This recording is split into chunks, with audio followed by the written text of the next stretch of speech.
ఓం శ్రుతిస్మృతిపురాణానామాలయం కరుణాలయం నమామి భగవత్పాదశంకరం లోకశంకరం. ఓం నమస్తస్మై భగవతే అర్హతే సమ్యక్ సంబుద్ధాయ ప్రమాదమప్రమాదేన యః ప్రణుద్యాత్ స పండితః. ప్రజ్ఞాప్రాసాదమారుహ్య శోకశోకవతో జనాన్ పర్వతస్థో యథా భూస్థాన్ ధీరో బాలానవేక్షతే.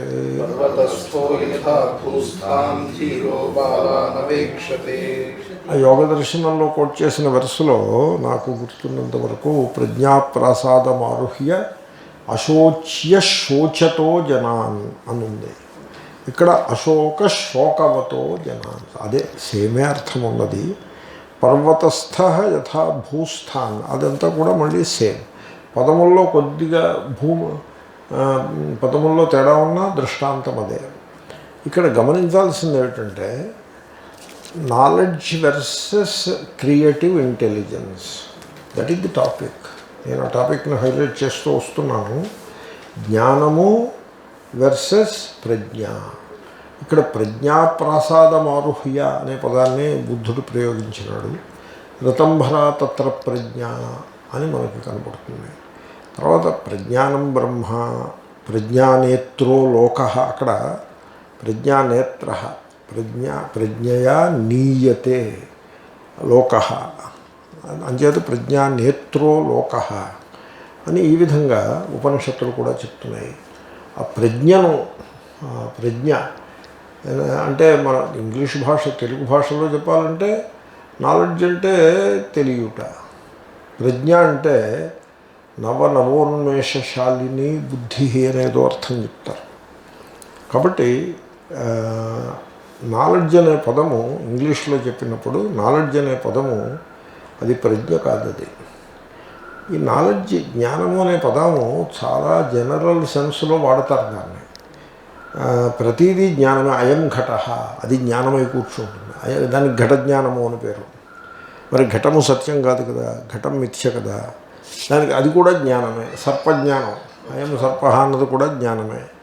కాబట్టి జ్ఞానాన్మోక్ష ఇలాంటి మాటలు మనకు అక్కడ వినపడతాయి. అక్కడ జ్ఞానశబ్దాన్ని సరైన విధంగా ఆ ప్రజ్ఞారూపంగా అన్వయించుకోవాల్సి ఉంటుంది. నహి జ్ఞానేన సదృశం అన్నప్పుడు కూడా అక్కడ ప్రజ్ఞారూపంగా జ్ఞానశబ్దాన్ని అన్వయించుకోవాలి. సత్యం జ్ఞానం అనంతం దగ్గర, సత్యం జ్ఞానం అనంతం బ్రహ్మ దగ్గర కూడా మీరు అటువంటి పనినే చేయాల్సి ఉంటుంది. ఈ సందర్భంలో ప్రజ్ఞకు జ్ఞానమునకు మధ్య ఉండేటువంటి వివేకము అత్యావశ్యకమని నా భావన. నేను చాలా ఫండమెంటల్గా దీని మీద ఒక క్రిటిక్ని నిర్మాణం చేసి మీ ముందు పెట్టాలనే ప్రయత్నమే తప్ప దేనిని క్రిటిసైజ్ చేయుట యందు తాత్పర్యం కాదు. ఇప్పుడు ఈ ప్రజ్ఞ అనేది మీకు అనుభవానికి రావాలన్నట్లయితే మీరు ఏది ప్రజ్ఞ కాదో మీకు ముందుగా తెలుసు ఉండాలి. ఇప్పుడు మనం బిలీఫ్ పెట్టుకుంటాం, విశ్వాసము, అది ప్రజ్ఞ కాదు. తర్వాత అసలు జీవితంలో మీరు ఏదో ఒక విశ్వాసమును అందిపుచ్చుకుని ఆ విశ్వాసములో నిర్దేశించిన విధంగా ఆ ధార్మికమైన జీవితమును నిర్మాణం చేసుకుని ఆ విశ్వాసంలోనే జీవించి ఆ విధంగానే బ్రతుకును కడదేర్చదలుచుకున్నట్లయితే అది సత్యాన్వేషణకు మార్గము కాదు. అది చాలామంది అలా చేస్తారు. ఇప్పుడు చాలామంది ఏం చేస్తారంటే కొన్ని విశ్వాసములను స్వీకరిస్తారు. దేవుడు ఇలా ఉంటాడు, ఇక్కడ ఉంటాడు, ఇది చేస్తూ ఉంటాడు, ఈ విధంగా దేవుణ్ణి పూజించాలి అని విశ్వాసము, బిలీఫ్ అన్నది మీరు ఎప్పుడైనా ఆలోచించారా? బిలీఫ్ని దాన్ని జ్ఞానము అనే రకంగా లోకంలో ప్రచారం చేస్తూ ఉంటారు. వాళ్ళు ఒక విశ్వాసాన్ని ప్రచారం చేస్తూ దాన్ని జ్ఞాన ప్రచారము అని అనుకుంటారు వాళ్ళు. అది జ్ఞానం ఎలా అవుతుంది? It is merely a belief. వాటి బిలీఫ్కిను ప్రజ్ఞకి అసలు ఎక్కడా పోలిక లేదు. బిలీఫ్లో ఏమవుతుందంటేనండి, మీరు ఆలోచించాల్సి ఉంటుంది. దీంట్లో ఏదో ఒక బిలీఫ్ని తక్కువ చేయటం ఎక్కువ చేయటం అది పాయింట్ కాదు. ఇది ఎవరికి వారు లోతుగా ఆలోచించి గమనించదగ్గ విషయము. బిలీఫ్లో ఏమవుతుందంటే ఒక విషయమును సూక్ష్మముగా పరిశీలించే ధోరణియే ఉండదు అక్కడ. అలాంటి ధోరణి ఉండకూడదు, అప్పుడే అది బిలీఫ్లో ఫిట్ అవుతుంది. అటువంటి ధోరణిని ఎవరైనా ప్రదర్శించారంటే ఈ బిలీవర్స్ ఉన్నారే, ఆ ప్రదర్శించి వాడి మీద రాళ్ళు వేసేస్తారు. వాడికి ఏదో ఒక టైటిల్ ఇచ్చేస్తారు, వీడు నాస్తికుడు, వీడు డెవిల్ మాట్లాడుతోంది అని ఈ విధమైనటువంటి టైటిల్స్ ఇచ్చేసి వాడి మీద రాళ్ళు వేసేస్తారు. బిలీవర్స్ చాలా ఫెనటికల్గా ఉంటారు. తర్వాత మీకు ఇంకో రహస్యం చెప్తున్నా. ఒక బిలీఫ్లో ఉండే ఎనర్జీ, దట్ క్రూడ్ రా ఎనర్జీ బిలీఫ్లో ఉన్నది, బిలీఫ్ ద్వారా వచ్చే ఎనర్జీ ప్రజ్ఞ ఉండదు. ఒక ఫిలసాఫికల్ విజ్డమ్ గలవాడికి ఆ ఎనర్జీ ఉండదు. వాడి ఎనర్జీ చాలా అంతర్ముఖంగా ఉంటుంది, సూక్ష్మంగా ఉంటుంది. వేరేస్ బిలీఫ్లో ఒక రా క్రూడ్ ఎనర్జీ ఉంటుంది. కాబట్టి వాడి ముందు ఈ ప్రజ్ఞావంతుడు నిలబడడు కూడా, దాన్ని తాను పోతాడు. ఆ belief is like that. Belief ఏం చేస్తుందంటే అల్టిమేట్గా బిలీఫ్ ఏం చేస్తుందంటే, అంటే మరి పండితులు కూడా గమనించాల్సి ఉంటుంది. మేము శాస్త్రములను చదువుకున్నాము, పురాణములను చదివేము, ధర్మగ్రంథాలని చదివేము, విద్వాంసులము, మేము మంత్రశాస్త్రవేత్తలము, మేము ఉపాసకులము అని విశ్వసించేవాళ్ళు ఒక ప్రశ్న వేసుకోవాలి.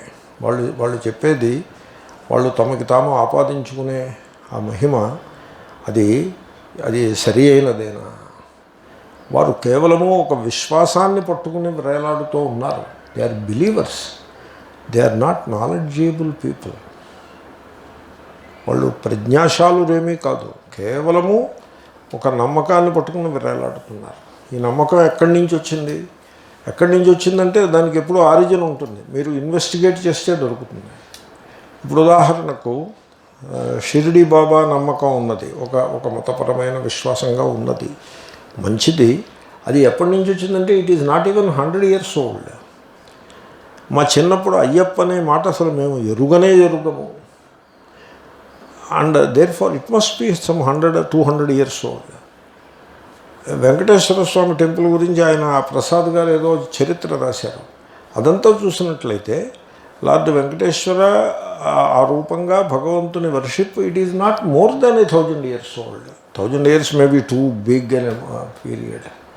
కాబట్టి ఇవన్నీ కూడా, ఈ విశ్వాసములన్నీ కూడా ఒక పర్టికులర్ కాలంలో మొదలవుతాయి. ఎక్కడి నుంచి మొదలవుతాయి? ఒక మనిషి యొక్క మస్తిష్కం నుంచి అవి ఆరంభం అవుతాయి. That is how they take birth. అంచేతనే thought is the origin of religious belief, human thought. ఆ థాట్ నుంచి పుట్టిన బిలీఫ్ను ఒక దానిని అందిపుచ్చుకుని దానితోటి జీవితం గడిపేసినట్లయితే ఆ మనిషి జీవితం ఎలా తయారవుతుందంటే, మామూలుగా స్టాండర్డ్గా ఇచ్చే ఎగ్జాంపుల్ ట్రామ్ కార్ లాగా తయారవుతుంది. ట్రామ్ కార్కి దారిని వెతుక్కునుట, దారిని ఇలాంటివి ఏమీ ఉండవు. అది కళ్ళు మూసుకుని ఆ ట్రామ్ కార్ డ్రైవర్, కొన్ని ట్రామ్ కార్స్కి డ్రైవర్ ఉండడు. Point A to point B వెళ్తుంది, అది దానికి డ్రైవర్ ఉండడు. ఇక్కడ స్టార్ట్ అవుతుంది, అక్కడ దిగుతుంది, అక్కడ ఆగుతుంది, అక్కడ స్టార్ట్ అయ్యి ఇక్కడికి వస్తుంది. వీడి జీవితం అలా తయారవుతుంది. వీడికి ఇంటలెక్ట్తో సంబంధం లేకుండా చాలా మెకానికల్గా వెళ్ళిపోతూ ఉంటాడు. That is how the belief operates. ఆ బిలీఫ్ వల్ల నష్టం ఏమొచ్చింది? వాడేదో దేవుణ్ణి నమ్ముకుని వాడు పూజ ఏదో చేసుకుంటున్నాడు కదా, వాడి మీద మీరు ఈ విమర్శ ఏమిటి అని అన్నట్లయితే, ద పాయింట్ ఈజ్ వాడి బిలీఫ్ని వాడిని పెట్టుకునేవాడిని మనకేమీ అభ్యంతరం లేదు. ఏ మైండ్ అయితే బిలీఫ్కి లోబడి ఉంటుందో ఆ మైండ్కి పరిశీలించే, ఆలోచించే శక్తి కొరవడిపోతుంది. ఇది ఎలా వర్క్ చేస్తుందంటేనండి, అంటే కొంతమంది బిలీఫ్ని సమర్థిస్తారు. It is a crutch to begin with అని ఆ విధంగా సమర్థిస్తారు. ఆ సమర్థన ఇట్ సౌండ్స్ నైస్, బట్ దీని మీద నేను మీకు దృష్టాంతం చెప్తా. ఒక ఆయనకి 2 కాళ్ళు బలంగా ఉన్నాయి, చక్కగా నడవగలడు. కానీ ఆయన ఏదో ఒక కారణం చేత ఆయనకు ఒక క్రచ్ ఇచ్చి ఆ కట్టెను పట్టుకుని దాని సహాయంతో కుంటుకుంటూ నడవడం అభ్యాసం చేస్తాడు ఫర్ సమ్ రీజన్. కొంతకాలానికి ఆయన నడవడం మరిచిపోతాడు, కుంటడానికి కట్టె పట్టుకుని కుంటడానికి అలవాటు పడిపోతాడు. అంటే సహజంగా ఉత్సాహంగా నడిచేటువంటి అలవాటు తప్పిపోతుంది, కుంటడానికి అలవాటు పడిపోతాడు, కుంటివాడైపోతాడు. ఈ బిలీఫ్ సిస్టమ్స్ అలా ఉంటాయి. అంచేతనే ఒక జీవితకాలం బిలీఫ్ సిస్టంలో బతికినవాడు వాడు ఆ ప్రజ్ఞ అనేది వాడికి అసలు దరిదాపుల్లో ఉండదు. ఈ మనకి తెలుస్తూ ఉంటుంది. అటువంటి వాళ్ళు ఆ బిలీఫ్కి కట్టుబడి శేష జీవితాన్ని ముగించడానికి పనికొస్తారే తప్ప ఆ క్రియేటివ్ ఇంటెలిజెన్స్, ఆ నవోన్మేషశాలిని అయినటువంటి ఆ బుద్ధి కంటే అతీతమైన అతి లోతుగా ఉండేటువంటి ఆ ప్రజ్ఞ అనే ప్రసాదమును అధిరోహించుట వారికి అసలు సంభవమే కాదు. ఎందుకంటే to put it briefly, belief ఏం చేస్తుందంటే మైండ్ని క్రిపుల్ చేసి పారేస్తుంది. Mind becomes a crippled mind. దానికి ఆలోచించే శక్తి తగ్గిపోతుంది.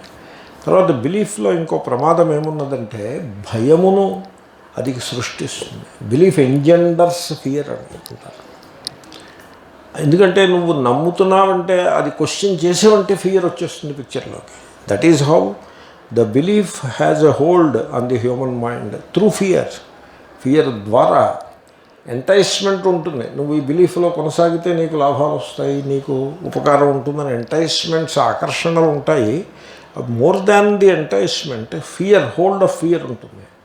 దీంట్లో రహస్యం ఏంటంటే ఏ మైండ్లో ఫియర్ ఉంటుందో ఆ మైండ్ అది it becomes a slave and therefore it loses the capacity to think. ఆలోచించే సామర్థ్యం ఆ మైండ్ ఎందు పూర్తిగా కొరవడుతుంది.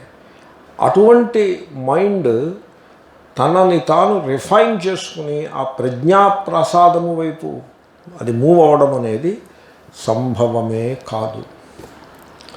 మీకు పాయింట్ అర్థమైందండి? దీంట్లో ఒక రహస్యం, దీంట్లో మనకి గమనించదగ్గది ఏమిటంటే కొంతమంది ఎలా ఉంటారంటే వాళ్ళు ఒక బిలీఫ్ సిస్టంలో ఉంటారు. ఒక మతము, ఏదో శైవమో వైష్ణవమో వాటెవర్, శాక్తేయమో ఏదో ఒకటి పెట్టుకుని దాన్ని ఆ మతాన్ని పాటించుకుంటూ బతుకుతూ ఉంటారు. వాళ్ళు ఇక్కడ ఈ వేదాంతం చదివిన వాళ్ళని చూస్తే ఓపిసరంత ఆకర్షణ అటు పడుతుంది.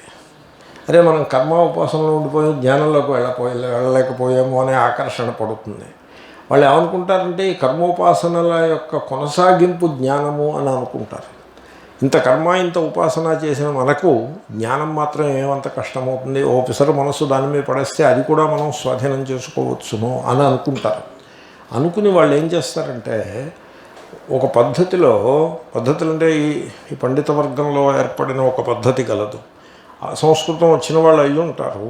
ఆ పద్ధతి ప్రకారంగా ఏవో కొన్ని గ్రంథాలు పవిత్ర గ్రంథములుగా గుర్తింపబడిన వాటిని లైక్ గీత, ఉపనిషత్తులు ఏవో 2-3, బ్రహ్మసూత్రాలు, చతుస్సూత్రి, ఇవి పాఠం చదివేస్తారు. పాఠం చదవడం అంటే చెప్పి ఆయన కూడా దీనికి తగ్గవాడే అయి ఉంటాడు. ఆయన ఆ శ్లోకం చదవడం డూమూవులు పెట్టుకుని ఎక్స్ప్లెయిన్ చేసుకుంటూ పోతాడు. అక్కడ యుష్మదస్మత్ ప్రత్యయ గోచరయోహో విషయినోహో అని అలా ఉందనుకోండి. యుష్మత్ ప్రత్యయానికి అస్మత్ ప్రత్యయానికి గోచరమయ్యేటువంటి విషయము విషయ రెండింటికి అని చెప్తాడు ఈయన పాఠం. ఇంకా నేను కొంత సరళం చేశాను దాన్ని, ఇంకా అమాత్రం సరళం కూడా చేయకుండా డూమూవులు పెట్టుకుంటూ పాఠం చెప్పేస్తారు. వీళ్ళు వినేస్తారు. ఆ పాఠానికి వాళ్ళు పేరు పెట్టారు. ఆ రకమైన పాఠానికి ఆ పేరు ఏమిటో చెప్పమంటారా? శాంతి అని పేరు. మేము బ్రహ్మసూత్ర శాంతి చేసినాము అంటే బ్రహ్మసూత్ర చతుస్సూత్రి పాఠం విన్నారన్నమాట. ఒక్క ముక్క అర్థం కాదు, ఆత్మస్వరూపాన్ని గురించి సుతరాము అర్థం కాదు. ఆ అంచేతనే బ్రహ్మసూత్రాన్ని పారాయణ చేయడం అనేది కూడా ఒకటి పెట్టుకుంటారు. సుందరకాండ పారాయణ చేసినట్టుగా బ్రహ్మసూత్రం పారాయణ చేయటం, గీతను పారాయణ చేయుట అంటే you convert it into a ritual. కాబట్టి ఆ బిలీఫ్ సిస్టమ్ నుంచి వచ్చారు కదా. The entire Gita and Brahmasutra and Upanishadic teaching is converted into a ritual. And it is converted into a belief system. అంచేతనే శంకరాచార్యులు ఒక ఫిలాసఫర్గా కనపడ్డు. శంకరాచార్యులు ఒక సెక్టేరియన్ రిలీజియస్ ఐకన్లాగా కనపడతాడు వీళ్ళకి. That is how they treat Shankara. Shankara విజయములు అన్నీ కూడా శంకరాచార్యుడిని ఒక రిలీజియస్, సెక్టేరియన్, మిథలాజికల్, అపురాణిక్ స్టోరీస్ కూడా పెట్టేస్తారు కాబట్టి మిథలాజికల్, మిస్టీరియస్, మిరకులస్ ఐకన్గా పెడతారు. ఒక నదినంతని కమండలంలో పెట్టాడంటాడు. నదిని కమండలంలో పెట్టడం ఏమిటిరా? What is that? There cannot be anything more ridiculous than that. అటువంటి రిడిక్యులస్ స్టోరీస్ని చెప్పుకుంటూ ఆ బిలీఫ్ని, వేదాంతాన్ని దాంట్లోకి చొప్పించేసి వేదాంతం యొక్క అసలు ఫోకస్ని పూర్తిగా దాన్ని బ్లంట్ చేసేసి వాళ్ళు ఉంటారు. అది కనుక మీరు జ్ఞానం అనుకుంటే ఆ జ్ఞాన శబ్దానికి అంత తక్కువ స్థాయి అర్థం అదే కానీ మరొకటి కాదు. మీరు ఈ బిలీఫ్ సిస్టమ్స్ పెట్టినటువంటి గోడలను దాటి పగలగొట్టనాలో దాటనాలో మీరు నిర్ణయించుకోండి. ఆ బిలీఫ్ సిస్టంలో నుంచి బయటకు వచ్చి మీరు జీవితంలో మీ లక్ష్యమేమి, ఒక బిలీఫ్లో ట్రామ్ కార్ లాగా బతికేసి, అయితే క్లర్క్ ఉద్యోగం చేసి రిటైర్ అయిపోయి పెన్షన్ పుచ్చుకుని తర్వాత ఏదో పుణ్యం ఆఫీసరంతా చేసుకుని స్వర్గానికి వెళ్ళడానికి సిద్ధంగా ఉండడము, ఆ రకంగా జీవించేసి మెకానికల్ మెషిన్ లాగా బతికేసి జీవితాన్ని ముగిద్దాం అనుకుంటున్నారా? లేక మీరు సత్యమును అన్వేషించి తెలుసుకోవాలనుకుంటున్నారా? సత్యమును అన్వేషించి తెలుసుకోవాలనుకుంటే జ్ఞానము అనే పేరుతో చలామణిలో ఉన్నటువంటి బిలీఫ్ సిస్టమ్స్ అవి సత్యమునకు మార్గములు కావు. పైగా అవి సత్యమునకు చాలా గట్టి ఆటంకములు కూడా అగును. ఇది ఒకటి గమనించాలి. నెంబర్ 1. నెంబర్ 2, ట్రెడిషన్ అనే మాట వింటూ ఉంటాను. ఈ country club Vedantins or Khan Market kind of Vedantins వాళ్ళు ఏమంటారంటే మేము ట్రెడిషన్ వేదాంతులము అని అంటూ ఉంటారు. We are tradition. What do you mean by tradition? Tradition అంటే నేను ఒకసారి దీన్ని క్వశ్చన్ చేశాను. క్వశ్చన్ చేయకూడదు, దేన్ని కూడా క్వశ్చన్ చేయకూడదు. నేను క్వశ్చన్ చేస్తే the country club Vedantins for ఎగ్హాస్ట్. ఏమిటి వీడు ఇలా ప్రశ్నిస్తున్నాడు ఏమిటి? నేను ఏమని ప్రశ్నించానంటే, నువ్వేమంటున్నావు? నువ్వు చదివిన వేదాంతం, తర్వాత నువ్వు పాఠం చెప్తున్న వేదాంతం, నువ్వు చదివి పాఠం చెప్తున్నావు కదా, ఈ వేదాంతము ట్రెడిషనల్ వేదాంత అని అన్నాం అని ఇంకొకడెవడో వేదాంతం చెప్తూ ఉంటాడు. అక్కడ లండన్లోనో బెర్లిన్లోనో ఎక్కడో వేదాంతం చదువుతూ ఉంటాడు, చెప్తూ ఉంటాడు. అది ట్రెడిషనల్ కాదు అన్నాం. Look at that. ఆ డివిజివ్ థింకింగ్ చూడండి. నువ్వు చదివేది వేదాంతం అయితే how divisive thinking can have a place in that. And therefore మనం చదివే వేదాంతంలో డివిజివ్ థింకింగ్కి ప్లేస్ ఉండదనే బేసిక్ అండర్స్టాండింగ్ కూడా లేదనమాట. కాబట్టి మాది ట్రెడిషనల్ వేదాంత, వాళ్ళది కాదు. నేను ప్రశ్న అడిగాను, ఏమంటే సత్యం అనేది is it traditional or is it timeless? మీరు ఆలోచించండి పెద్దలు. సత్యము is it traditional or is it timeless? నేను టైమ్లెస్ ఏమో అనుకుంటున్నాను నేను. వెరాజ్ ట్రెడిషనల్ అంటే it is frozen in time. Traditional అంటే ఏమిటో తెలిసిన, ఫాసిలైజ్డ్ థాట్ ప్రాసెస్కి ట్రెడిషనల్ అని పేరు. అది ఒక ఫాసిల్ కింద తయారైపోయింది. వాడు చిలక పలుకులు, ఆ పై గురువుగారు ఏం పలికేవో అవే పలుకుతాడు వీడు. Shamelessly imitating the so called guru. Shamelessly అవే జోకులు చెప్పటం, అవే ఎక్స్ప్రెషన్స్, సొంతం ఏమీ ఉండదు కాదు, ఉండకూడదు. What you call tradition? దేవుడు what is the tradition? The cultivation of memory. అంతే కదా ట్రెడిషన్ అంటే, మెమొరీయే కదా. అంటే ఏమిటి? శుకుడు ఏది చెప్పాడో, శక్తి ఏది చెప్పాడో, పరాశరుడు ఏది చెప్పాడో, వ్యాసుడు ఏది చెప్పాడో, శంకరాచార్యుడు ఏది చెప్పాడో, మా గురువుగారు ఏది చెప్పాడో అదే నేను చెప్తున్నాను, అదే జ్ఞానము అంటాడు. యు సీ, ఈజ్ ఇట్ ప్రజ్ఞ or is it memory? It is memory. What you call tradition is a frozen thought. So you are now holding to a thought which you inherited from someone. గురువు గారి దగ్గర నుంచి తీసుకున్న thought నువ్వు సొంతంగా ఆలోచించే సామర్థ్యం నీకు లేదు, గురువుకి లేదు. పైగా స్వతహాగా ఆలోచించడాన్ని డిస్కరేజ్ కూడా చేయటం. You are not encouraged to think, you are encouraged to follow. And therefore you receive the frozen thought and you follow that. How do you follow? Give it to the next generation of students, the same frozen thought. Therefore, what you call tradition is a frozen thought. It is cultivation of memory. There is nothing fresh in it. It is not fresh. There is no freshness in it. And Satyamu, is it fresh? Is it alive? Is it now? ఇప్పుడు ఇక్కడ జీవంతమైనదిగా ఉంటుందా, లేకపోతే ఒక frozen thought రూపంగా ఉంటుందా సత్యము? Very very amazing thing. జనులు ఇంతటి అమాయకంగా, ఇంతటి ఆలోచన లేకుండా ఎలా ఉంటారా అని నాకు ఆశ్చర్యం కలుగుతూ ఉంటుంది. దేర్ఫోర్ నేనేమంటానంటే ట్రెడిషన్, ఇప్పుడు ట్రెడిషన్ అవసరమా కాదా? ఇప్పుడు అవసరం ట్రెడిషన్. ఇప్పుడు మెకానికల్ థింగ్స్ ఉంటాయి, వాటిలో ట్రెడిషన్ అవసరము. ఇప్పుడు మీరు ఏరోప్లేన్ ఫ్లై చేయాల్సి ఉంటుంది పైలట్గా, అది ఎలా ఫ్లై చేయాలి, దానికి ఏదో ఒక స్కీమ్ ఉంటుంది, అది పైవాడు నేర్పుతాడు, అది నేర్చుకుని దాన్ని మీరు ఇంప్లిమెంట్ చేయాలి. There it is, you have received it. ఆ ప్రోటోకాల్స్ ఉంటాయి, ఆ మాన్యువల్స్ ఉంటాయి, అది ఎగ్జాక్ట్గా మీరు ఫాలో అవ్వాల్సి ఉంటుంది. ముఖ్యంగా మెడిసిన్లోనూ అక్కడ అమెరికాలో నేను చూశాను, ఇండియాలో లీగల్ సొసైటీ, లిటిగెంట్ సొసైటీ కాదు. Therefore the physicians, the doctors have some kind of a freedom. వాళ్ళు కొంచెం ఫ్రీగా ఇటు అటు ఆపరేట్ చేయగలుగుతారు. కొంత ఏదైనా క్రియేటివ్ థింకింగ్ ఉన్నట్లయితే they can implement it on the spot. Surgery చేస్తున్నప్పుడు as the surgery is progressing, he can immediately క్రియేటివ్గా థింక్ చేసి ముందు అనుకున్న దానికంటే కొంచెం ఇటుపక్కకి అటుపక్కకి వెళ్ళి వాడు చేయడానికి అవకాశం ఉంటుంది. ఇండియాలో, అమెరికాలో అలా చేయరు. ఎందుకంటే అక్కడ ప్రోటోకాల్ ప్రకారం పోతాడు. ప్రోటోకాల్ తేడా ఏదైనా, ఎందుకంటే పేషెంట్కి తేడా వస్తే చేస్తాడు. చేస్తే వీడు 30 ఏళ్ళలో సంపాదించిన ఆస్తి అంతా పోతుంది. అందుగురించి వాళ్ళు ప్రోటోకాల్ ప్రకారం పోతారు. కాబట్టి so the point I'm trying to make is, car నడపాలనుకోండి, విమానం నడపాలనుకోండి, లేకపోతే ఏదైనా ఒక సర్జరీ చేయాలనుకోండి, లేకపోతే ఒక ఇన్ఫెక్షన్ వచ్చినట్లయితే దాని డయాగ్నాస్టిక్ టెస్ట్ బేసిస్ మీద మీరు దాన్ని మెడిసిన్ ప్రిస్క్రైబ్ చేసి ట్రీట్ చేయాలనుకోండి. వీటన్నింటిలోనూ ట్రెడిషన్ ఈజ్ నెసెసరీ, అవసరం.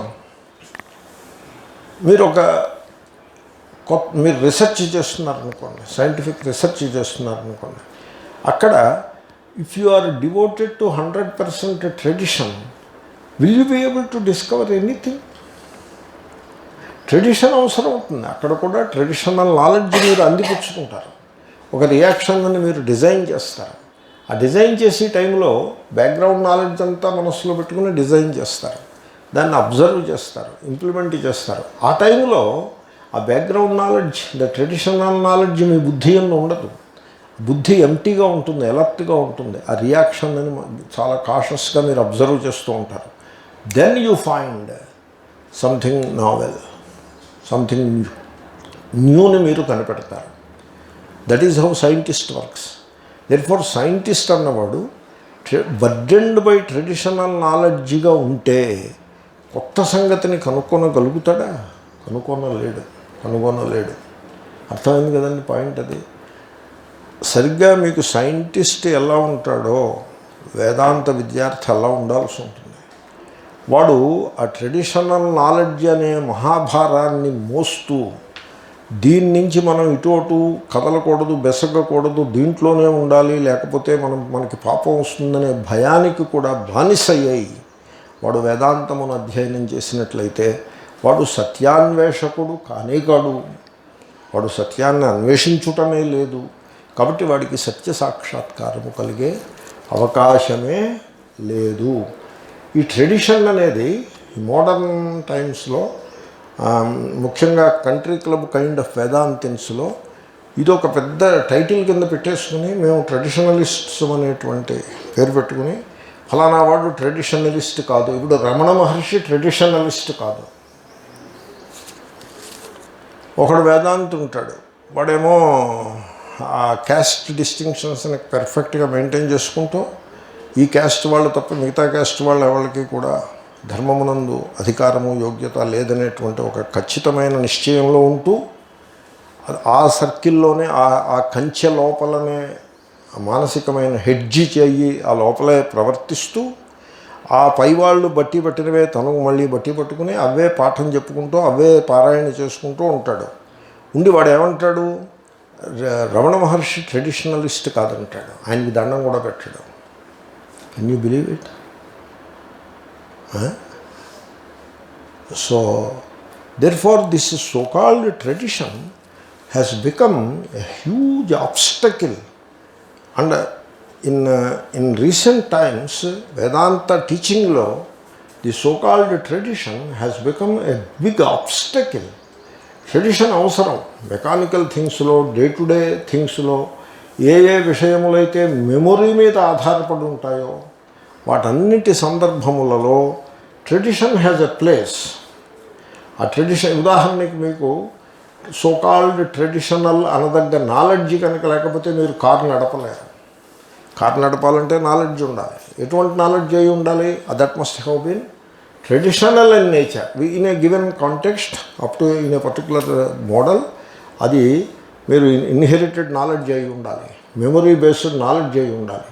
కాబట్టి అటువంటి నాలెడ్జ్ అనేక విషయములను నిర్వహించుటలో ఆవశ్యకమవుతుంది. కానీ ఎక్కడైతే మీరు అంతర్ముఖులు అవ్వాల్సి ఉంటుందో, మీ మనస్సును సత్యము వైపుకు నడిపించాల్సి ఉంటుందో, మీ అంతఃకరణమును సత్య సాక్షాత్కారమునకు సమర్థముగా తీర్చిదిద్దవలసి ఉంటుందో, అలాంటి సందర్భంలో మీరు అంతర్ముఖులై మీ మనస్సు యొక్క, మీ చైతన్యం యొక్క కదలికలను, అదే కాన్షియస్నెస్ యొక్క మూమెంట్ని అర్థం చేసుకుని దానిని సాక్షిగా దర్శించి ఈ మనస్సు యొక్క కదలికలు, దానికి విషయముగా ఉండే జగత్తు ఇదంతా కూడా సత్యము కాదు, మిథ్యా అని అంతశ్చేతన లోపల ఉండే ఆ చైతన్య ప్రకాశం ఏది కలదో అది మాత్రమే సత్యమని సాక్షాత్కరించుకునే సందర్భంలో, అంటే దీని పేరే ఆత్మజ్ఞానం. ఈ సందర్భంలో the traditional knowledge becomes a huge hindrance. అది చాలా పెద్ద ఆటంకం అవుతుంది. అంచేతనే రమణ మహర్షి అనేవారు, చూడయా నువ్వు పెద్ద పండితుడిని అంటావు, శాస్త్రాలు చదివానంటావు, ఆ చదివింది ఎవరు? ఆ శాస్త్రాలని వాటిని చదివింది ఎవరు? నేను. ఆ నేనంటే ఏమిటి? నేను ఎవరు అని తెలుసుకో. శాస్త్రములను చదివినది నేను, దట్ ఈస్ ది అహంవృత్తి. ఆ నేను ఎవరు? ఎప్పుడైతే నేను ఎవరు అని మీరు అన్నారో ఈ శాస్త్రములు అధ్యయనం ఇదంతా జారిపోతుంది. జారిపోయి మీరు ప్రజ్ఞాలోకంలోకి ప్రవేశిస్తారు. ప్రజ్ఞ యొక్క ఆలోకము, వెలుగులోకి ప్రవేశిస్తారు. ఆ వెలుగునందు ఈ శాస్త్రముల యొక్క పరిజ్ఞానము, ఆ traditional knowledge, it won't come there. అది వెనకాల డ్రాప్ అయిపోతుంది. ఫర్ ఎనీ రీజన్ అది మిమ్మల్ని గట్టిగా హోల్డ్ చేసిందనుకోండి, suppose the so called traditional knowledge మిమ్మల్ని హోల్డ్ చేసి పెట్టిందనుకోండి, అప్పుడు మీరు ఆ ప్రజ్ఞాలోకంలోకి ప్రవేశించజాలరు. ఆ ప్రజ్ఞాప్రాసాదమును మీరు అధిరోహించలేరు. అంచేతనే శంకరులు కూడా శబ్దజాలం మహారణ్యం అని చెప్పి ఈ శాస్త్రీయమైన పాండిత్యము మహాభారముగా ఎవరైతే మోస్తూ ఉంటారో వారు ఆ ప్రజ్ఞాప్రాసాదాన్ని చేరుకోలేరు అని అంటారు. నేను ఒకే పాయింట్ చెప్పదలుచుకున్నా, కొంచెం ఇటు డైగ్రెస్ అయినా. ఆ పాయింట్ ఏమిటంటే ది సోకాల్డ్ ట్రెడిషనల్ నాలెడ్జ్ అనేక సందర్భాల్లో చాలా ఉపయోగకరం అవుతుంది, సందేహం లేదు, చాలా ఆవశ్యకం కూడా. క్యాల్కులస్ ట్రెడిషనల్ నాలెడ్జ్ అవసరం, ఆల్జిబ్రా ట్రెడిషనల్ నాలెడ్జ్ అవసరం, మెటీరియలాజీ ట్రెడిషనల్ నాలెడ్జ్ అవసరం. మీ మనస్సును మీరు అంచనా వేయుట, తెలుసుకొనుట, మనస్సుకి ఆత్మచైతన్యానికి ఉండేటువంటి ఆ వివేకమును పసిగట్టుట ట్రెడిషనల్ నాలెడ్జ్ అవసరం లేకపోవడమే కాదు, ఇట్ బికమ్స్ ఏ హిండ్రన్స్. కాబట్టి మీరు ట్రెడిషనల్ నాలెడ్జ్ని సంపాదించాలి. సంపాదించి మీరేం చేయాల్సి ఉంటుందంటే ఆ ప్రజ్ఞాలోకంలోకి ప్రవేశించాలి. ఇంకొక పాయింట్ కూడా చెప్పి నేను ముందుకు సాగుతాను. మీరు బిలీఫ్ని పట్టుకున్నప్పుడు ఆ బిలీఫ్ అది డివైడ్ చేస్తుంది. Belief divides people. ఏమండి, ప్రజ్ఞ డివైడ్ చేయదు. ఆ ప్రజ్ఞా ప్రకాశము అది డివైడ్ చేయదు. దాంట్లో ఎలా ఉంటుందంటే సమస్సర్వేషు భూతేషు అన్నట్టు ఉంటుంది. అక్కడ డివిజన్ ఉండదు. కాబట్టి మీరు మీ belief system it is divisive in nature అని గుర్తించినప్పుడు అది మిమ్మల్ని ప్రజ్ఞలోకి తీసుకువెళ్ళలేదు అనే సత్యాన్ని మీరు గుర్తుపడతారు. Number 1. Same way tradition divides people. Tradition divides people. Advaita tradition different from ద్వైత ట్రెడిషన్. విత్ ఇన్ అద్వైత మళ్ళీ వివరణ ట్రెడిషన్, భామతి ట్రెడిషన్ అంటూ ఇలాగా. అండ్ విత్ ఇంకా దీనికి మళ్ళీ మోడర్న్లో ఆ స్వామి అద్వైతం, ఆ స్వామి ట్రెడిషన్, ఈ స్వామి ట్రెడిషన్, ఇంకో స్వామి ట్రెడిషన్, ఇలాగా వేరువేరు స్వాముల కింద అలా ముక్కల కింద విడిపోతూ ఉంటుంది. ముందు ఓ స్వామి ఓ సంస్థ పెడతారు. ఆ స్వామి దగ్గర నుంచి ఇంకో స్వామి బయటకు వచ్చి దాని నుంచి సెపరేట్ అయిపోయి ఇంకో సంస్థ పెడతాడు ఆయన. కాబట్టి ఇప్పుడు ఆ స్వామి ట్రెడిషన్ వేరు, ఈ స్వామి ట్రెడిషన్ వేరు, ఇంకో స్వామి ట్రెడిషన్ వేరు, బెంగళూరు స్వామి ట్రెడిషన్ వేరు, కోయంబత్తూరు స్వామి ట్రెడిషన్ వేరు, ఢిల్లీ స్వామి ట్రెడిషన్ వేరు, హృషికేశ స్వామి ట్రెడిషన్ వేరు, ఉత్తరకాశీ స్వామి ట్రెడిషన్ వేరు. ఇది సోకాల్డ్ ట్రెడిషన్లో ఉన్నటువంటి వాళ్ళ మధ్యన ఇంటెన్స్ జెలసీస్ ఉంటాయి. తర్వాత ఒకళ్ళ మీద ఒకళ్ళకి యాంటాగనిజం, వైరం ఉంటుంది. దీన్ని బట్టి మీకు ఏమర్థమైంది? You can see it. దీంట్లో నేనేదో చెప్తున్నానని కాదు, మీరు చూడొచ్చు. మీరు కళ్ళు తెరిచి చూస్తే మీకే తెలిసిపోతుంది. Tradition divides people, versus the knowledge, the ప్రజ్ఞ, మనం ఏ ప్రజ్ఞ గురించి మాట్లాడుతున్నామో అది ఇట్ డజన్ డివైడ్. అది డివిజివ్ కాదు. అది సమస్సర్వేషు భూతేషు సర్వభూతేషు సమః అని అది యూనిఫయింగ్ విషన్ ఇట్ ఈస్. కాబట్టి ఆ ట్రెడిషన్ అనేది ది సోకాల్డ్ ట్రెడిషన్, దానికి ఉన్న సమస్యలు ఏమిటంటే it is a frozen thought, fossilized thought, started from a human mind and therefore it cannot be the truth. అది మీ మైండ్ని కండిషన్ చేసి పెడుతుంది. ఒక పర్టికులర్ ప్యాటర్న్లోకి కండిషన్ చేసేస్తుంది మైండ్ని. ఆ కారణంగా అది జనులను డివైడ్ చేస్తుంది. ఆ గ్రూప్స్ మధ్యన ఒక భేద బుద్ధిని క్రియేట్ చేస్తుంది. ఆ కారణంగా ది సోకాల్డ్ ట్రెడిషనల్ నాలెడ్జ్ ఆ లోపల అత్యంత నిగూఢముగా, అత్యంత గాఢముగా, లోతుగా మీరు ఏ సత్యమును సాక్షాత్కరించుకోవాల్సి ఉంటుందో దానికి ఒక పెద్ద ఆటంకముగా తయారవుతుంది. మీరు జీవితం యొక్క సత్యమేది తెలుసుకోవాలనుకుంటున్నారా? దేవుడు అనగానేమి? గాడ్ అని అంటున్నాం. What is God? అది ఏ విధంగా మనం ఆవిష్కరించుకోవాలి అనే సత్యాలను తెలుసుకోవాలనుకున్నట్లయితే to discover what is God, మీ మనస్సు, మీ బుద్ధి నుంచి అన్ని బిలీఫ్లని, ది సోకాల్డ్ ట్రెడిషనల్ బర్డెన్స్ని, వీటన్నిటినీ కూడా పక్కన, ఈ డివిజివ్ థింకింగ్ని వీటన్నిటినీ కూడా పక్కన పెట్టి చాలా open మైండెడ్గా, investigative, inquiring, questioning, open మైండెడ్గా మీరు ఉన్నట్లయితే ఆ లోపల దాగి ఉన్న క్రియేటివ్ ఇంటెలిజెన్స్ బయటికి ప్రకటమవుతుంది. అది బుద్ధిచే కప్పివేయబడి ఉంటుంది. అది ప్రకటమవుతుంది. ప్రకటమై మీరు ఆ ప్రజ్ఞాలోకమునందు, ఆ ఆలోకము అంటే ప్రకాశము, ఆ ప్రజ్ఞ యొక్క ఆలోకం, లోకం కాదు. ప్రజ్ఞాలోకము అని నేను ఉన్నప్పుడు లోకం కాదు, ఆలోకము. ఆ ప్రజ్ఞ యొక్క ఆలోకమునందు జీవితం యొక్క సత్యము, దేవుడు అనగానేమి అనే సత్యము, ఆత్మస్వరూపమునకు దైవమునకు ఉండే అభేదము అనే సత్యము, ఇవన్నీ కూడా మీకు ఆవిష్కృతమగును. జనులు ఏం చేస్తున్నారంటే పుస్తకాల్లో సత్యం ఉంటుందని, లేకపోతే గురువుగారి దగ్గర సత్యం ఉంటుందని, ఒక స్కీమ్లో ఆ సత్యాన్ని గురువుగారు మనకి ఇచ్చేస్తారని ఒక ఆ రకమైన వేదాంతమునంతను కూడా ఒక బిలీఫ్ సిస్టమ్ కింద కన్వర్ట్ చేసుకుని దానికి ట్రెడిషన్ అని పేరు పెట్టి ఇన్వెస్టిగేషన్ లేకుండా సత్యమును సాక్షాత్కరించుకొనుట సంభవము కాదు అనే మౌలిక సత్యమును విస్మరించి కూర్చున్నారు. ఎవళ్ళు కూర్చున్నారు అలాగా? ఎవళ్ళైతే వేదాంత గ్రంథములను చేతబట్టి పాఠాలు చదువుతున్నారో, పాఠాలు చెప్తున్నారో వాళ్ళు ఆ విధంగా కూర్చున్నారు. కాబట్టి ఒక రకమైన ఆవేదనతోటి నేను ఈ విషయాన్నంతని మీ ముందు ప్రస్తావించినాను. కాబట్టి జ్ఞానము, నాలెడ్జ్ ఎంతవరకు ఉపకరిస్తుంది, ఏ పాయింట్ తర్వాత ఆ నాలెడ్జ్ ఉపకారం చేయకపోగా అపకారముగా తయారవుతుంది. ఓకే, తర్వాత ఎక్కడ నాలెడ్జ్ ఎండ్ అయి ప్రజ్ఞ ఆరంభమవుతుంది. ఈ వివేకము లేకుండగా జ్ఞానము ప్రజ్ఞ ఈ రెండింటి యొక్క వివేకము లేకుండగా ఆత్మస్వరూప జ్ఞానం, ఆత్మస్వరూప సాక్షాత్కారము జనులకు కలిగే ప్రసక్తియే లేదు. తర్వాత ఇంకొక ఈ ప్రజ్ఞ గురించి ఇంకో అంశాన్ని కూడా నేను చెప్పాలనుకుంటున్నాను.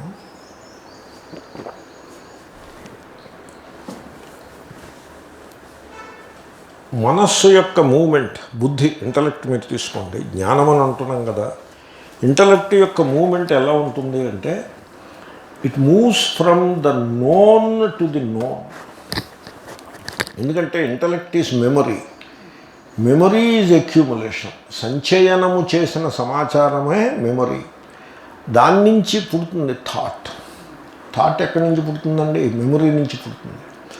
థాట్ని ఎలా డిఫైన్ చేస్తారంటే thought is the response of the memory to an outside or outward stimulus. అంటే మీకు బయట ఏదో వస్తువు ఉంది, దాని ప్రకాశము కళ్ళ మీద, రెటీనా మీద పడుతుంది. That is the outside stimulus. టక్కుమని ఒక థాట్ అంటే ఘటజ్ఞానం. ఘటజ్ఞానం ఈజ్ ఎ థాట్. మన వాళ్ళు ఘటజ్ఞానం సత్యం అనుకుంటారు. అది జ్ఞానం అని పేరు పెట్టారు కదా, దానికి ఎంచేత సత్యంలా అనిపిస్తుంది. జ్ఞానం అని పేరు పెడితే సత్యం అయిపోతుంది. ఘటజ్ఞానం ఈజ్ అంచేతనే నేనేమంటానంటే ఇంగ్లీష్లో మాట్లాడేప్పుడు ఘటా నాలెడ్జ్ అని నేను అన్నాను, పాట్ నాలెడ్జ్ అన్నాను, పాట్ కాగ్నిషన్ అంట. Cognition is not knowledge, cognition is different.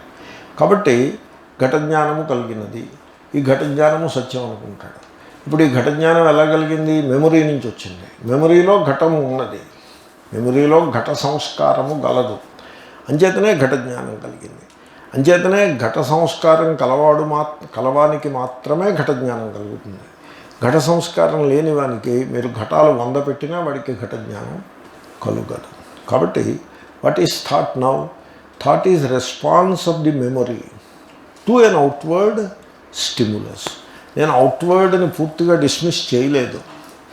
ఐడియలిస్టులు అవుట్వర్డ్ని పూర్తిగా డిస్మిస్ చేశారు.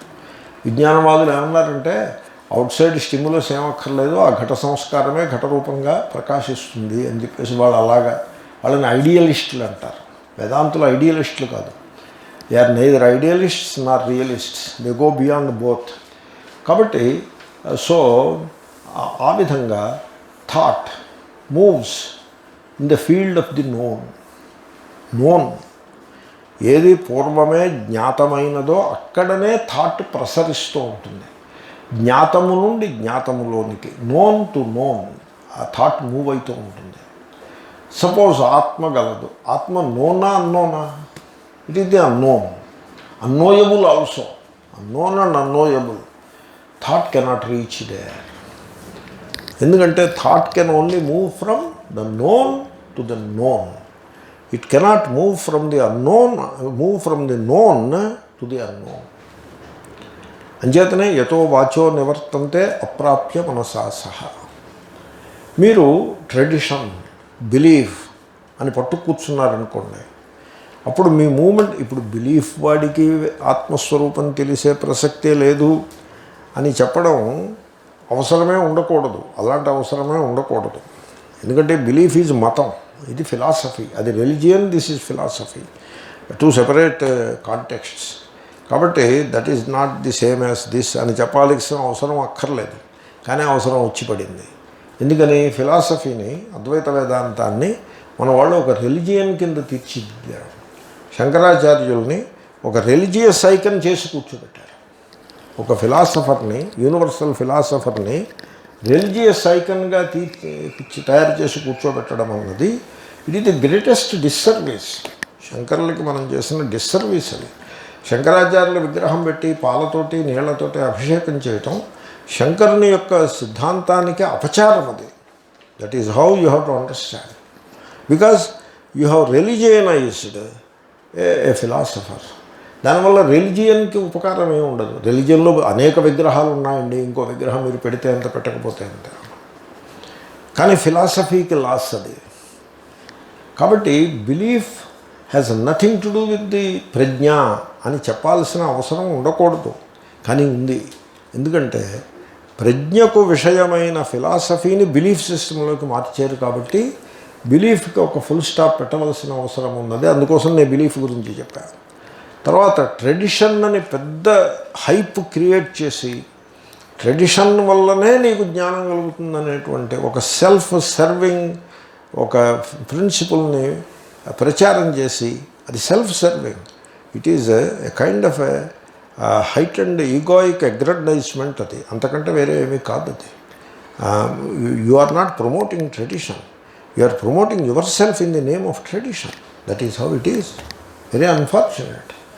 సో ఆ ట్రెడిషన్, దేర్ ఫోర్ నేను ఆ ట్రెడిషన్ అనే మాటని పట్టుకుని దాన్ని నేను థరోగా ఎగ్జామిన్ చేసి what you call tradition, it doesn't help you to discover the truth. అంటే ఏమిటి, లోకంలో ఏది ప్రచారంలో ఉందో దానికి ఎగ్జాక్ట్లీ ఆపోజిట్గా చెప్తున్నాను నేను. I'm taking calculated risk and saying something which is exactly opposite of what is popularly believed by the country club Vedantins. కాబట్టి tradition is a moment from the known to the known. అదే కదా మీరు అంటున్నది. పరాశరుడు చెప్పాడు, దాన్ని శక్తి చెప్పాడు. అంటే నోను నుంచి నోన్ అయింది. శక్తిని వ్యాసుడు చెప్పాడు, వ్యాసుడు చెప్పింది శుకుడు చెప్పాడు, శుకుడు చెప్పింది గౌడపాదుడు చెప్పాడు, గౌడపాదుడు చెప్పింది గోవిందుడు చెప్పాడు, గోవిందుడు చెప్పింది శంకరుడు చెప్పాడు, శంకరుడు చెప్పింది ఇంకొక శంకరుడు చెప్పాడు, ఆ శంకరుడు చెప్పింది మరో శంకరుడు చెప్పాడు. అది మా గురువుగారు చెప్తున్నారు, అది నేను చెప్తున్నాను అనుకుంటాను. It the moment, what kind of moment it is? Is it not moment from the known to the known to the known? Is it not the movement of a frozen thought? Is it not the movement of a fossilized thought process? ఆ మూమెంట్లో మీకు ఆత్మసాక్షాత్కారము కలిగే ప్రసక్తియే లేదు. తర్వాత మీరు గమనించాల్సింది ఇంకొక acid test. The so called tradition అనే మూమెంట్ అది డివిజివ్గా ఉన్నదా, యునైటింగ్గా ఉన్నదా? It is divisive. It is dividing people. అందరూ అద్వైతం వాళ్ళే, కానీ అందరూ మళ్ళీ వేరు వేరు groups. What kind of a divisive thinking it is? That prove అది యాసిడ్ టెస్ట్. అదేమిటంటే what you call A tradition, ఇది నీకు సత్య సాక్షాత్కారం వైపు తీసుకెళ్ళటం లేదు, ఇది నీకు సత్య సాక్షాత్కారానికి ఆటంకమే అగుచున్నది. కాబట్టి ఇటువంటి ఆటంకములు లోపల కరడగట్టుకుని ఉంటాయి. కండిషనింగ్ అయిపోయి ఉంటుంది అంతఃకరణం అంతా. అంతఃకరణమును ఈ ఆటంకముల నుండి మీరు శుద్ధి చేయగలిగితే అప్పుడు ఆ అంతఃకరణము ఆ ప్రజ్ఞాలోకములోనికి వెళ్ళగలుగుతుంది. అంచేతనే శంకరులు అన్నారు, శమదమాది సంస్కృతం మనః ఆత్మదర్శనే కారణం అన్నారు. ఆ శమదమాదులు, శమ అంటే the silence of the mind, దమా అంటే the restraint of the sense organs, because sense organs influence the mind and mind influences in its turn the sense organs. అటువంటి సమాధానము కూడా వాటిల్లో వస్తుంది. శమదమాదిలో సమాధానము ఆ silence of the mind, the investigative attitude or tendency of the mind. అలాగంటి సంస్కరింపబడిన మనస్సు మాత్రమే ఆత్మదర్శనములోనికి మీకు సహకరిస్తుంది. అది మిమ్మల్ని ఆ ప్రజ్ఞాప్రకాశంలోకి తీసుకువెళ్ళగలుగుతుంది.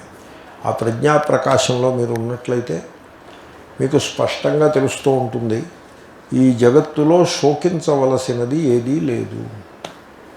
There is nothing to grieve about. Because జగత్ ఈజ్ మిథ్యా, it is unreal. And there is a cause for grief అని మీరు అంటారే, దుఃఖించడానికి హేతువు గలదు. That is mere perceptual, it is a perception.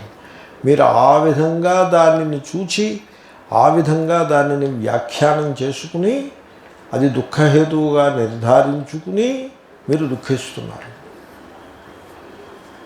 ఆ విధంగా దానిని చూడవలసిన అవసరమే లేదు. ఎవరైనా పోయారనుకోండి, దాంట్లో దుఃఖించడానికి హేతువేమున్నది? ఎవరైనా పోతే దుఃఖించడానికి హేతువు లేదు. కాదండి, మధ్య వయస్సులో పోయాడు అంటే మహాభారతంలో చెప్పారు, ఏముందండి, కుండలు తయారు చేస్తున్నప్పుడు కొన్ని ఆ చక్రం మీదే ముక్కలు అవుతాయి, కొన్ని ఎండబెడుతుంటే ముక్కలు అవుతాయి, కొన్ని కాల్చి చోట అమరుస్తుంటే ముక్కలు అవుతాయి, కొన్ని కాల్చడం అయిన తర్వాత బయటికి తీస్తుంటే ముక్కలు అవుతాయి, కొన్ని మార్కెట్కి తీసుకెళ్ళే బండి ఎక్కిస్తుంటే ముక్కలు అవుతాయి, కొన్ని బండి నుంచి దింపి మార్కెట్లో పెడుతుంటే ముక్కలు అవుతాయి, కొన్ని అమ్మకానికి పెట్టి డిస్ప్లే చేసిన టైంలో కొన్ని ముక్కలు అవుతాయి, కొన్ని కొన్నవాడు ఇంటికి వెళ్ళి లోపల ముక్కలు అవుతాయి, కొన్ని కొన్నవాడు ఇంట్లో పెట్టుకుని కొద్ది రోజులు వాడుకున్న ఒక వారంలో ముక్కలు అవుతుంది ఒకటి, కొన్ని 4 ఏళ్ళు అయ్యాక ముక్కలు అవుతుంది. దీంట్లో ఏ కుండ ఎప్పుడు ముక్కలైంది అన్నది ఈ లెక్క ఎవడు చెప్తాడు? కాబట్టి ఎవరో మరణించారని దుఃఖించటము అంతకంటే తెలివి తక్కువ అదే కానీ మరొకటి ఉండదు. ఇది ఊరికేదో ఒక మెట్ట వేదాంతమో లేకపోతే మెట్ట వైరాగ్యమో చెప్పానని మీరు అనుకోవద్దు. దిస్ ఈజ్ హౌ ద ప్రజ్ఞ ఆపరేట్స్.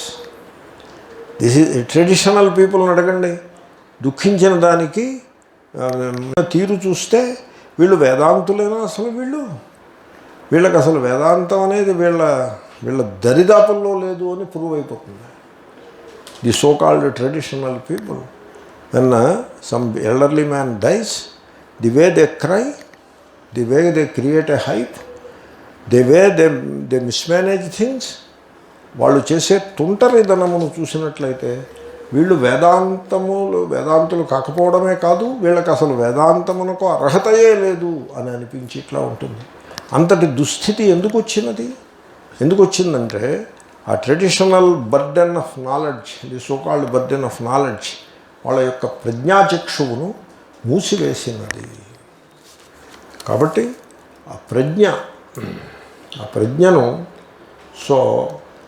దురదృష్టం ఏంటంటే మనలో చాలామందికి వేదాంతం చదువుకునే వాళ్ళకు కూడా ఈ ప్రజ్ఞ, ఈ సృజనాత్మకమైన థింకింగ్ ఉండదు. ఎందుకంటే మనము మన బుద్ధిని ట్రెడిషన్ పేరుతోటి పుస్తకాలని క్రామప్ చేసి ఆ పుస్తకాల్లో ఉండే డెఫినేషన్స్ ఇవన్నీ బుద్ధిలో పెట్టేసుకుని అదే పురుషార్థం అన్నట్టుగా అలాగా దురదృష్టవశాత్తు అలాగా అవటం చేత the so called knowledge, the so called tradition ఇవన్నీ మెమొరీ తప్ప వేరే ఏమీ కాదు. వాటికి మీరు చాలా ఎక్కువ ప్రాధాన్యమునిచ్చి డిస్కవరీ అనేది లేకుండా చేసేసారు.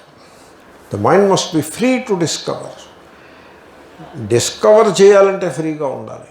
నేను పిహెచ్డీలో జాయిన్ అవుతానంటే సుఖదేవ్ గారు నాతో మాట చెప్పారు, నువ్వు ఎంఎస్సీలో మార్కులు బాగానే వచ్చాయి, ఎంఎస్సీ మార్కులు బాగా రావటం వేరు, పిహెచ్డీలో పరిస్థితి వేరు. ఎంఎస్సీలో మార్కులు బాగా వచ్చాయంటే నువ్వు ఆ పుస్తకాలు నోట్సులు బాగా చదివేవని అర్థం, ఆ చదివింది బాగా రిప్రొడ్యూస్ చేసేవని అర్థం. పిహెచ్డీలో అలా ఉండదు. ఇక్కడ నువ్వు రిప్రొడ్యూస్ చేయాల్సింది ఏముండదు, నువ్వు పరీక్షలు రాయాల్సింది ఏముండదు, చదవాల్సిన టెక్స్ట్లు ఏముండదు. నువ్వు ఒక ఎక్స్పెరిమెంట్ డిజైన్ చేయాలి, ఆలోచించి డిజైన్ చేయాలి. నాలెడ్జ్ వెనకాల బ్యాక్గ్రౌండ్లో ఉంటుంది, that guides you, but that doesn't interfere, that should not interfere. మీరు ముందే ఈ ఎక్స్పెరిమెంట్ ఎలా వెళ్తుంది అని నిశ్చయించుకుంటే, మాకు చెప్తారు ఆయన దగ్గర ఒక పెద్ద సైంటిస్ట్ దగ్గర సుబ్బారావు అని ఒక అతను, ఆ పర్డ్యూ యూనివర్సిటీ సైంటిస్ట్ ఎవరండి, సోడియం బోరోహైడ్రైడ్ ఆయన, సోడియం బోరోహైడ్రైడ్ని ఇన్వెంట్ చేసిన ఆయన పెద్ద ప్రొఫెసర్ ఒక ఆయన ఉన్నాడు. ఆయన దగ్గర సుబ్బారావు అని మన తెలుగువాడే పిహెచ్డీ స్టూడెంట్గా బోరాన్ హైడ్రైడ్ BH3 దాంతో రిడక్షన్ అది చేస్తూ అక్కడ ఎంత హైడ్రోజన్ ప్రొడ్యూస్ అయింది, ఎంత హైడ్రోజన్ యూజ్ అవ్వాలి అని ఆ విధంగా ఆ హైడ్రోజన్ అకౌంటింగ్లో చిన్న 0.15% తేడా వచ్చింది. 5% difference in the accounting of hydrogen. Hydrogen you have to account for it. 95% account for అయిపోయింది, 5% అకౌంట్ ఫర్ కాలేదు. చాలామంది విద్యార్థులు that is nothing, that is experimental error కావచ్చు, దాంట్లో ఏముంది అని వాళ్ళు పక్కన పెట్టారు. అంతకుముందు వాళ్ళు చదువుకున్న ఈక్వేషన్స్ వేసేసుకుని ముందుకు వెళ్ళిపోయారు. ఈ సుబ్బారావు గారు ఏమంటే 5% హైడ్రోజన్ అకౌంట్ ఫర్ అవ్వటం లేదు, మనం చదువుకున్న ఈక్వేషన్స్ వేసుకుంటే 5% హైడ్రోజన్ అకౌంట్ ఫర్ కావటం లేదు. కాదు, అది ఎక్స్పెరిమెంటల్ ఎర్రర్ ఆ మాత్రం ఉంటుంది. No, I have repeated so many times and I can certainly say it is not experimental error. మన ఈ బర్చి రిడక్షన్ కాదు, సోడియం బోరోహైడ్రైడ్ దగ్గర 5% అకౌంట్ ఫర్ అవటం లేదు అని ఆయన చెప్తాడు. చెప్తే దాన్ని ఎగ్జామిన్ చేస్తారు. ఆయన ఆ ప్రొఫెసర్ ఉన్నాడు, ఆయన పేరేదో ఉంది, చాలా పెద్ద ప్రొఫెసర్. వాళ్ళిద్దరూ కలిసి ఎగ్జామిన్ చేస్తారు. ఎగ్జామిన్ చేస్తే it is the first time they have discovered what is called hydride ion. Sodium బోరోహైడ్రైడ్లో హైడ్రోజన్ ప్లస్ మనందరికీ తెలుసు, హైడ్రోజన్ మైనస్ తెలుసున్నది చాలా తక్కువ. There is hydrogen minus there అని డిస్కవర్ చేస్తారు. Then they discovered a compound called sodium borohydride, then lithium aluminium hydride, hydrides. తర్వాత ఈ BH3 it is used as a rocket fuel. కాబట్టి ఒక కొత్త సైన్స్ డెవలప్ అయింది. ఆ ట్రెడిషనల్ నాలెడ్జిని ఆయన యథాతథంగా అలా కంఠస్థం పెట్టేసుకుని ఉంటే ఆ సైన్స్ డెవలప్ అవ్వదు. కాబట్టి ఇది సైన్స్ గురించి నేను ఎందుకు చెప్తున్నానంటే, మీ ఆత్మస్వరూపాన్ని మీరు అటువంటి క్రియేటివ్ ప్రజ్ఞతో మీరు తెలుసుకోవాల్సి ఉంటుంది. ఈ జగత్తు మిథ్య అనే సత్యాన్ని, ఈ జగత్తు ఏవి సత్యము కాదు, ఈ ఘటనలు ఇవి సత్యములు కావు, ఈ నామరూపములు సత్యములు కావు అని తెలియడము, అది శుకుడు చెప్పాడు కాబట్టి నేను అలా వర్కౌట్ కాదు. అది శుకుడు చెప్పింది మీరు చెప్పి ఉపన్యాసం చెప్పడానికి మనకు వస్తుంది.